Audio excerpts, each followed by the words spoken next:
And with me is Reema Tendulkar, and this is through the half course of the day, and we are seeing good gains in the markets as well. But let's talk about the automobile space, because we have been talking about auto sales trickling in, and December proved to be a weak month for Maruti in terms of sales, as total sales saw a dip of 9%, while compact car sales also declined 20% year-on-year. My colleague Sonia Shanoy caught up with Shashank Srivastava, who is the Senior Executive Officer Marketing and Sales at the company, and began by asking about the company's performance in December and how sales are expected to shape up in the new year. Listen in. The industry saw a growth of about 8% to 76,000 numbers against 254,000 last year. These are wholesale figures. So I think these are, for December month, maybe not a good reflection of the actual market conditions, for the simple reason that in the month of December, usually OEMs and the dealers, they would like to keep the inventory at a minimum, especially because of the year model change at the year end. And this December was no different. The retail, though, was very good. And by our estimates, the retails have crossed the 411,000 mark. It's the first time ever in Indian automobile history that retails in 1 month have crossed the 4 lakh figure. So in that sense, it was actually quite a good month, although the wholesale were muted. As regards the future demand, I think the parameters of demand currently looking okay as far as inquiries and bookings are concerned. In fact, December inquiries and bookings grew about 19% over the previous year, except a couple of red flags that we need to look at carefully, especially on the interest rate front, because now the interest rates in response to the increased repo rates have started building in the retail interest rates, as also the liquidity, which is very important for the auto industry.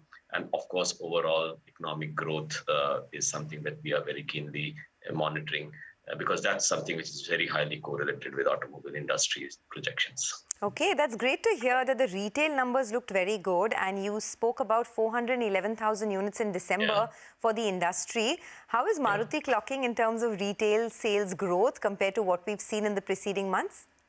So Maruti Suzuki's retail in December was pretty good. We actually crossed the 206,000 mark, which is like if you compare with the previous year growth of almost 26%. It was about 160,000 in December 21. So that's a pretty good growth. And as a result, the stock levels in our factory almost nil, as also the dealer inventory quite low at less than 5 days of stock. So I think in that sense, it's a good beginning for the year, because we can now look forward to a better production in the next quarter. Hopefully, we would have enough production so that we can reduce some of the waiting which we have seen in the models. Our current pending bookings almost at 363,000 now. Okay, so 363,000 are the pending bookings at this point. You know, even in the wholesale numbers, the utility vehicle segment is doing very well, whether it's the Brezza, the Ertiga, the Grand Vitara. Can you tell us how the retails have done in this segment? Because this is becoming a very popular segment. Growth is picking up in a big way. What is the kind of market share that you're enjoying now? And what has the retail growth been? So retail growth in the SUV segment also has been really good, as you said. And for the month of December, in fact, if you look at the wholesale, about 45% of the market was SUV. But then, as I said, wholesale may not be a good indicator for December. Retail is, but even in retail, there has been actually very good growth for SUVs now. It's almost 43% of the overall market in retail as well. And one thing important about December retails is that this could have been much higher for the SUVs, because a lot of pending bookings that you see in the industry and also for Maruti Suzuki is for those models where we did not have enough production. So that is something, I mean, the retails could have been much higher than what they had been in December. Just around 43% is the overall share of SUVs now in the industry for retail as well. Okay, that's on the domestic market. Tell us a little bit about the export market. Have you seen any kind of revival there? If yes, what are the markets that are seeing a pickup now? Yes, so our exports actually for the financial year, April to December so far, they are up. We are at around 195,000 against corresponding last year of about 166 or 167,000. So that's a good growth. Last year, we touched 237,000 for the entire financial year, which made us the #1 exporter of passenger vehicles from India in the automobile sector. And this year, I think we're going to exceed that number, maybe touch around 2.55 or something like that.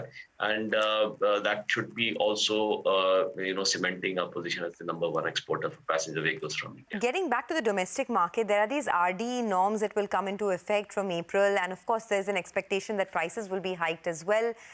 Do you think that this could impact demand, especially at a time when, the small car segment is facing pressure? And what are the kind of price hikes that you would need to take as we move through the month of April?